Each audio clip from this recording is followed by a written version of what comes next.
আসসালামু আলাইকুম। Financial market ইউনিভার্সিটির ধারাবাহিক বাংলা টিউটোরিয়াল পর্ব 20 এবং ফরেক্স বাংলা টিউটোরিয়াল পর্ব 19-এ আপনাদের স্বাগতম।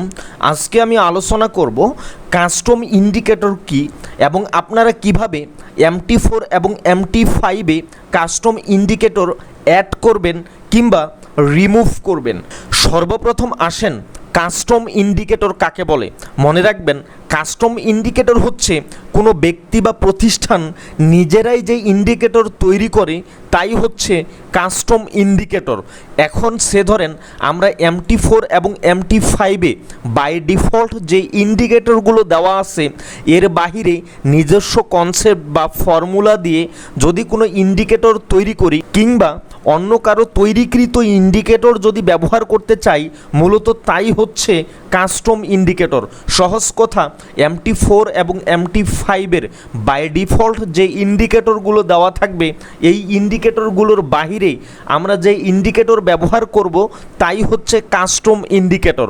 এখন সে ধরেন আপনি নিজেই কোনো একটা ইন্ডিকেটর তৈরি করলেন, আপনার নিজস্ব কোনো কনসেপ্ট বা ফর্মুলা দিয়ে আপনি নিজেই কোনো ইন্ডিকেটর তৈরি করলেন কিংবা কোনো কোডারকে দিয়ে আপনি একটা ইন্ডিকেটর কোডিং করে নিলেন।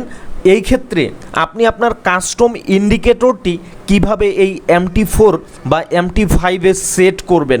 তো মনে রাখবেন, আপনি যে কাস্টম ইন্ডিকেটরটি আপনার MT4 বা MT5-এ অ্যাড করতে চাচ্ছেন, সর্বপ্রথম সেই ইন্ডিকেটরগুলো আপনাকে কপি করতে হবে। সে ধরেন আমার এইখানে all in one pivot, big clock modified, এরপরে কারেন্সি স্ট্রেংথ মিটার, এই তিনটা ইন্ডিকেটর হচ্ছে আমার কাস্টম ইন্ডিকেটর। এই ইন্ডিকেটরগুলো আমি আমার MT4-এ অ্যাড করতে চাচ্ছি।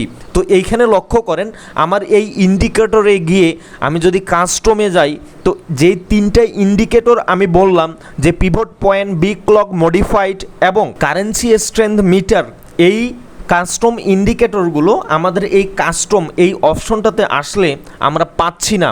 অর্থাৎ আমি চাচ্ছি এই তিনটা ইন্ডিকেটর আমি ইউজ করব। তো এখন এই তিনটা ইন্ডিকেটরকে আমি কপি করব। কপি করার পর এরপরে যে MT4 বা MT5-এ আপনি আপনার কাস্টম ইন্ডিকেটরগুলো অ্যাড করতে চাচ্ছেন সেই MT4 বা MT5টি ওপেন করবেন। এরপরে ফাইলে যাবেন। ফাইলে যাওয়ার পর এইখানে লক্ষ্য করেন ওপেন ডাটা ফোল্ডার, এইখানে আপনারা ক্লিক করবেন। এইখানে ক্লিক করার পর এরকম একটা উইন্ডো ওপেন হবে। এরপরে এই জায়গায় লক্ষ্য করেন এই যে MQL4, এইখানে আপনারা ক্লিক করবেন। ক্লিক করে এইখানে লক্ষ্য করেন এই যে ইন্ডিকেটরস, এইখানে আপনারা ক্লিক করবেন। ক্লিক করার পর আপনি এই যে এক্সাম্পল, এইখানেও আপনি যে কাস্টম ইন্ডিকেটরগুলো কপি করছেন সেই কাস্টম ইন্ডিকেটরগুলো এই এক্সাম্পলে দিতে পারেন, অথবা এই যে উপরেও আপনারা দিয়ে দিতে পারেন। তো আমি এই উপরেই যে ফাইলগুলো কপি করা ছিল, তো আমি আমার কাস্টম ইন্ডিকেটরের ফাইলগুলো এইখানে পাস্ট করে দিচ্ছি। এরপরে আপনি এই উইন্ডোটা কেটে দিবেন। এরপরে আপনি যে MT4-এ এই কাস্টম ইন্ডিকেটরগুলো অ্যাড করছেন সেই MT4টি এই জায়গা থেকে কেটে দিয়ে আবার নতুন করে ওপেন করতে পারেন, অথবা এই যে Ctrl+N প্রেস করে কিংবা ভিউতে গিয়ে এই যে ন্যাভিগেটর এইখানে ক্লিক করবেন। ক্লিক করার পর এইখানে লক্ষ্য করেন এই যে ইন্ডিকেটরস এই যে অপশনটি আছে, এইখানে মাউস রেখে রাইট বাটনে ক্লিক করে রিফ্রেশে ক্লিক করবেন। রিফ্রেশে ক্লিক করলেই এই যে এক্সাম্পল, এই এক্সাম্পলসে আপনারা ক্লিক করবেন। এরপরে এখানে লক্ষ্য করেন আমাদের all in one pivot point, এইটা এখানে চলে আসছে। এরপরে বি ক্লক মডিফাইড, এই ইন্ডিকেটরটাও আমাদের লিস্টে চলে আসছে।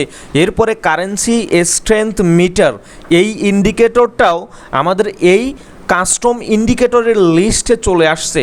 তো এইখানে মনে রাখবেন, আপনি যদি আপনার ফাইলগুলো এই যে এক্সাম্পল এইখানে যদি পেস্ট করতেন, এই ক্ষেত্রে আপনার কাস্টম ইন্ডিকেটরগুলো এই যে এক্সাম্পলে ক্লিক করার পর আপনি এই জায়গায় আপনার সেই কাস্টম ইন্ডিকেটরগুলো দেখতে পাইতেন। আশা করি বুঝাইতে পারছি। এরপরে আসেন এই ইন্ডিকেটরগুলো আপনারা কিভাবে চার্টে নিয়ে আসবেন। তো আপনারা এই নেভিগেটরের ইন্ডিকেটর সেকশনে গিয়ে যে ইন্ডিকেটরটি আপনি যে কাস্টম ইন্ডিকেটরটি আপনি চার্টে ইনসার্ট করতে চাচ্ছেন সেই ইন্ডিকেটরটি এইভাবে ড্র্যাগ করে নিয়ে চার্টের উপরে আসে ছেড়ে দিবেন। ছেড়ে দিলেই আপনি এর সেটিংসটা ইন্ডিকেটরের সেটিংসটা দেখতে পারবেন। এরপরে আপনি এইখান থেকে এই সেটিংসগুলো কাস্টমাইজ করে আপনি ওকেতে ক্লিক করবেন। তো এই জায়গায় লক্ষ্য করেন আমার পিভট পয়েন্ট ইন্ডিকেটরটি আমার চার্টের মধ্যে ইনসার্ট হয়ে গেছে। এছাড়াও আপনি আরেকটি ওয়েতে কাস্টম ইন্ডিকেটর খুব সহজে ইনসার্ট করতে পারবেন। এই ক্ষেত্রে সর্বপ্রথম এই যে ইনসার্টে যাবেন, এই ইনসার্টে গিয়ে ইন্ডিকেটরস, এই ইন্ডিকেটরসে আসে সবার নিচে এইখানে লক্ষ্য করেন কাস্টম, এই কাস্টমে ক্লিক করবেন। দেখেন এইখানেও আমাদের যে custom indicator all in one pivot, এই ইন্ডিকেটরটাকেও আমরা এখানে দেখতে পারতেছি। এছাড়া আরেকটি custom indicator B clock modified, এইটা আমরা অ্যাড করেছিলাম। তো এইটা যদি আমরা চার্টে নিয়ে আসতে চাই জাস্ট এইখানে ক্লিক করব। ক্লিক করে দেখেন এখানে আমাদের কালার সেটিংসটা আমরা কাস্টমাইজ করে দিতে পারবো, বা আমাদের এই ইন্ডিকেটরের যে সেটিংসগুলো আছে এগুলো আমরা এখান থেকে কাস্টমাইজ করতে পারবো। এরপরে ওকেতে ক্লিক করবেন। ওকেতে ক্লিক করলেই দেখেন আমাদের একটা ক্যান্ডেল ক্লোজ হওয়ার আর কতটুকু সময় বা মিনিট বা সেকেন্ড বাকি আছে এইখান থেকে আমরা দেখতে পারতেছি। এরপরে সে ধরেন আমরা আরেকটি ইন্ডিকেটর যেমন হচ্ছে কারেন্সি স্ট্রেংথ মিটার, এই ইন্ডিকেটরটাকেও আমরা কাস্টম ইন্ডিকেটর হিসেবে অ্যাড করেছি। তো এইটাকেও যদি আমরা চার্টে নিয়ে আসতে চাই কিভাবে নিয়ে আসব, ইনসার্টে যাব, ইন্ডিকেটরস, এরপরে কাস্টমে গিয়ে এই যে কারেন্সি স্ট্রেংথ মিটার এখানে আমরা ক্লিক করব। ক্লিক করার পর আপনি যদি চান এর সেটিংসগুলো আপনি কাস্টমাইজ করবেন, এইখান থেকে আপনি এই সেটিংসগুলো কাস্টমাইজ করে নিতে পারবেন। এরপরে ওকেতে ক্লিক করবেন। তো দেখেন আমাদের এই কারেন্সি স্ট্রেংথ মিটার এই ইন্ডিকেটরটিও আমাদের চার্টে চলে আসছে। আশা করি বুঝতে পারছেন একটি কাস্টম ইন্ডিকেটর কিভাবে অ্যাড করতে হয় এবং কিভাবে চার্টে ইনসার্ট করতে হয়। সহজ কথা, আমরা যে ইন্ডিকেটরগুলো চার্টে ইনসার্ট করতে চাচ্ছি সর্বপ্রথম সেই ইন্ডিকেটরগুলো আমাদের কপি করতে হবে। কপি করার পর যে MT4 বা MT5-এ আমরা ইন্ডিকেটর অ্যাড করতে চাচ্ছি সেই MT4 বা MT5-এর এই যে ফাইলে গিয়ে ওপেন ডাটা ফোল্ডারে ক্লিক করতে হবে। এরপরে MQL4-এ ক্লিক করতে হবে। এরপরে ইন্ডিকেটরস, এরপরে আপনি এই এক্সাম্পল এইখানেও আপনি চাইলে পাস্ট করতে পারেন, অথবা আপনার এই জায়গাও কাস্টম ইন্ডিকেটরগুলো আপনি এইভাবে পাস্ট করে দিতে পারেন। এরপরে কি করতে হবে, আমাদের MT4টি কেটে দিয়ে নতুন করে ওপেন করলেই আমরা পরবর্তীতে ইনসার্টে গিয়ে এই কাস্টম ইন্ডিকেটরগুলো আমরা খুঁজে পাবো। এরপরে আসেন, সে ধরেন আপনি কোনো একটা ইন্ডিকেটর আপনার MT4 থেকে টোটালি রিমুভ করতে চাচ্ছেন, আপনার MT5 থেকে টোটালি ডিলিট করতে চাচ্ছেন। কিভাবে করবেন? সহজ ওয়ে হচ্ছে ভিউতে যাবেন।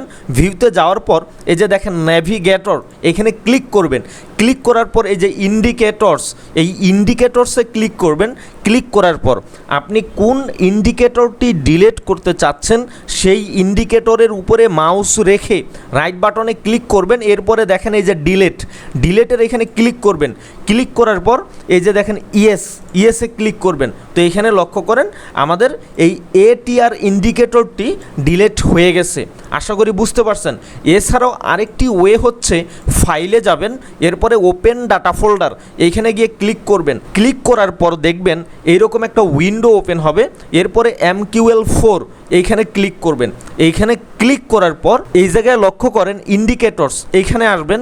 আসে আপনি কোন ইন্ডিকেটরটি ডিলিট করতে চাচ্ছেন এইখান থেকে আপনি ডিলিট করে দিতে পারবেন। তো আমি আশা করি আপনাদের বোঝাইতে পারছি যে কাস্টম ইন্ডিকেটর কি, কিভাবে কাস্টম ইন্ডিকেটর আপনার MT4 MT5-এ অ্যাড করবেন এবং কিভাবে আপনার চার্টে ইনসার্ট করবেন, এবং কিভাবে আপনার MT4 বা MT5 থেকে একটি ইন্ডিকেটর আপনি ডিলিট করবেন। তো এর পরেও যদি না বুঝে থাকেন তাহলে অবশ্যই কমেন্টস করবেন কিংবা আমাদের সাথে যোগাযোগ করবেন। তো আমি আর আজকের ভিডিও টিউটোরিয়ালটি দীর্ঘায়িত করতেছি না, আমাদের পরবর্তী লেকচার ভিডিও টিউটোরিয়ালটি দেখার আমন্ত্রণ জানিয়ে আজকের টিউটোরিয়ালটি এইখানেই সমাপ্ত করতেছি। সবাই ভালো থাকবেন, সুস্থ থাকবেন। আল্লাহ হাফেজ।